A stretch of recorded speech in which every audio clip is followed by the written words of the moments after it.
C'est quoi un cadeau? Le battleur, tiens. Le battleur, c'est quoi un cadeau selon le battleur? Eh bien déjà, le battleur, le 1, le magicien, des fois nommé dans la version Rider-Waite, Smith, c'est le jeune apprenti, c'est le débutant, il est plein de curiosité, il a envie de toucher à tout, de tout découvrir. Donc la notion de cadeau, de ce qui fait plaisir, de ce qui lui fait plaisir, de ce qu'il a envie de s'offrir, c'est de la curiosité, de la diversité, de la découverte. Donc ce qui lui ouvre son champ des possibles, qui lui ouvre les horizons ou qui lui permet de faire concrètement. Donc lui, pour lui, des cadeaux, c'est des cadeaux des fois très concrets, faut monter une maquette, il faut fabriquer quelque chose, ou alors c'est un cours d'art, d'art plastique par exemple, c'est un cours de menuiserie, d'ébénisterie, c'est une formation en ceci, c'est un kit pour faire de la poterie à la maison, enfin là je prends pour le coup, ça m'amène sur des choses très très concrètes, mais voilà, l'esprit du battleur, c'est un esprit de faire, de concrètement, mais c'est aussi un esprit vif de curiosité d'apprendre. Donc ça peut aussi passer par du savoir, hein. Ça peut être ce qui peut être bienvenu comme cadeau dans l'esprit battleur, c'est, je sais pas, un livre pour en apprendre plus sur quelque chose ou une formation. J'en reviens, hein, que ce soit dans le côté faire, pratiquer, artisanal ou pas, ou artistique. Avec le battleur, dans tous les cas, il y a la notion de se former, de s'initier à quelque chose. C'est un apprenti, il est en phase d'apprentissage. Donc, une forme de cadeau qui peut être fait, qui peut être de se faire, c'est on s'offre la formation, l'initiation ou le stage, je sais pas quoi dans le développement personnel, dans le spirituel ou dans un truc spécifique dans le métier qu'on a envie de faire. On veut se spécifier, on veut faire une reconversion professionnelle. On veut apprendre même de façon absolument pas professionnelle et juste divertissante et on n'en fera rien de très concret entre guillemets. On a envie d'apprendre à tisser la laine, je sais pas quoi. On a envie d'apprendre la broderie sur machin. Bref, je dis n'importe quoi.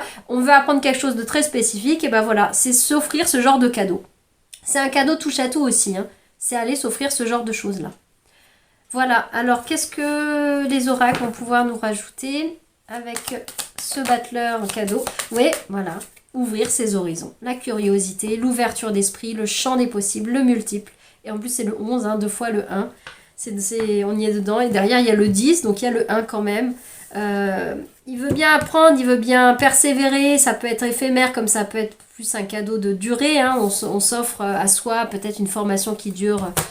qui s'étale dans le temps, etc. Peu importe. Mais il y a cette idée de vouloir apprendre. Apprendre dans un domaine. Ça peut être un livre, une encyclopédie. Enfin, est-ce qu'on offre encore des encyclopédies? J'en sais rien. Mais ou un abonnement à un magazine, je pense aux enfants, un abonnement à un magazine de sciences et découvertes, je sais pas, sur la nature, sur les animaux, qui nourrit sa curiosité spécifique peut-être sur quelque chose de précis pour un enfant, ou au contraire d'ouverture à s'ouvrir comme un journal dans l'idée, hein, qui ouvre au monde et on découvre plein d'articles de plein de choses différentes au-delà d'un univers spécifique qu'on pouvait avoir. On ouvre.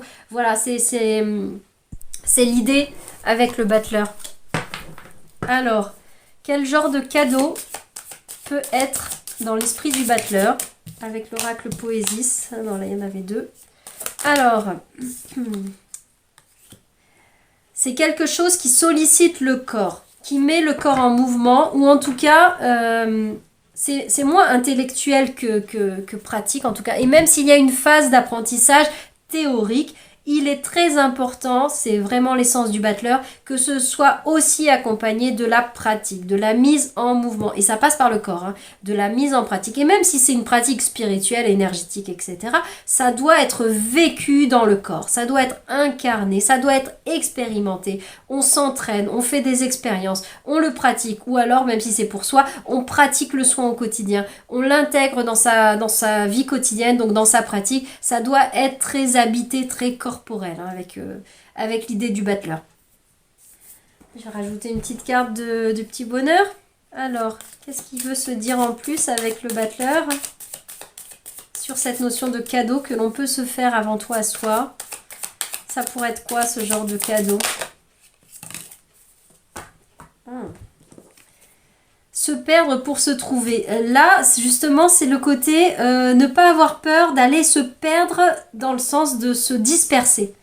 Pour le coup, ça peut avoir du bon de prime abord, avoir l'impression de se disperser, de s'éparpiller dans des voies qui n'avaient pas de lien cohérence ou qui ne vont pas ensemble, je ne sais pas quoi, ou qui ne correspondent pas à un objectif global qu'on peut avoir, je sais pas, au niveau professionnel ou au niveau je ne sais pas quoi. Mais là, on dit, mais c'est ok d'aller explorer un truc, justement, comme je vous disais, aller apprendre la broderie sur je ne sais pas quoi, qui n'aura peut-être aucune finalité dans votre formation professionnelle, qui n'a pas de fonction particulière dans votre vie ordinaire de la gestion de votre foyer ou autre, mais qui vous anime, qui vous fait plaisir à aller à apprendre cette technique, d'aller la faire, la pratiquer tout simplement. Et en cela, en fait, on ne s'égare jamais vraiment lorsqu'on s'autorise à aller explorer des chemins inconnus encore de nous-mêmes. Pas forcément explorés par personne, mais inconnus de nous-mêmes. Et en fait, on se rencontre toujours. On se rencontre même lorsque l'on en vient dans l'idée d'un labyrinthe. On se rencontre même lorsqu'on arrive à un cul-de-sac. On arrive à un mur, c'est la fin d'un chemin, il n'est pas possible d'aller plus loin, qui sous-entend que ton chemin pour toi n'était pas forcément celui-là, mais on a appris quelque chose.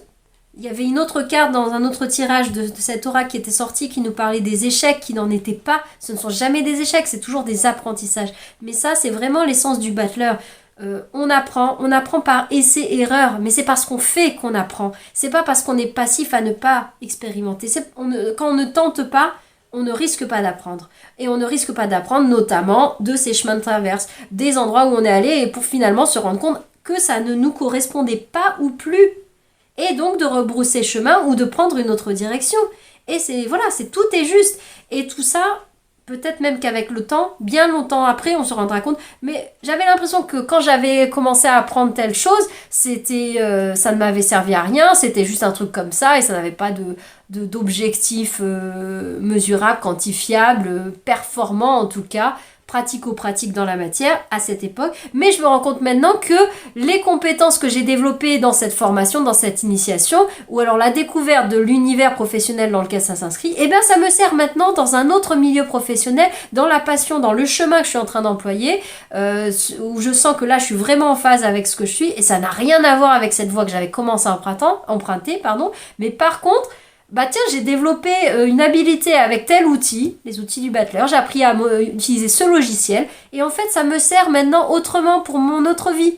Ou alors j'ai appris à gérer pas gérer mes émotions, mais j'ai appris des techniques corporelles de respiration, d'accueil des émotions, de gestion du stress, à une époque peut-être où on traversait quelque chose d'angoissant. Bref, on a fait ça dans un but a priori personnel, individuel, thérapeutique pour soi, pour peut-être même pour sa santé qui n'a rien à voir avec le professionnel ou pour du relationnel ou quoi que ce soit. Mais après, on se rend compte que finalement, lorsque une épreuve au niveau professionnel s'est présentée devant nous ou un challenge d'une promotion et de prendre toute la responsabilité qui va après, quand le petit 1 du battleur grandit et devient, grandit dans sa carrière, et bien là, cette technique qui a été apprise dans un tout autre domaine, et bien elle va pouvoir nous servir au quotidien pour faire face à ça et pour aller plus loin dans son exploration d'horizon.